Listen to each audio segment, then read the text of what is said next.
जुहार समकु केन्ता अछ मोर भाई बहन माने भल अछ तो सकाल नास्ता रे मुई इडली और मुखली चटनी बनैथिनी। और आज सकालु सकालु मोर बापा माने मोर ससुर निके माछ टिके घर के आनी करी भल से टिके रांधबू बेले भात दूरा खाएती बोलकरी कहले।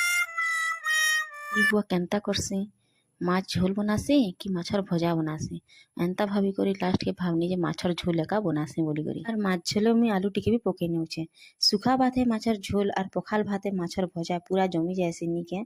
मोर ससुर के तो माछर झोल एका भल मोर ससुर लगी सिना माछर झोल कनी हेले मते तो माछर भजा एका पसंद।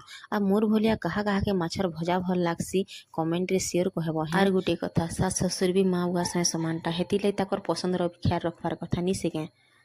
इे मोर मास्तुन भी रेडी हो गलान और मुई तो एंता करी माछ रांधसी तमे माने केन्ता करी माछ रांधसी शेयर कहबो है। मोर बापा के तो मोर मास्तुन बने भल लागला। यदि तमके मन के मोर वीडियो भल लागिथिबा तो लाइक एंड सब्सक्राइब टे निहाती कर देबो।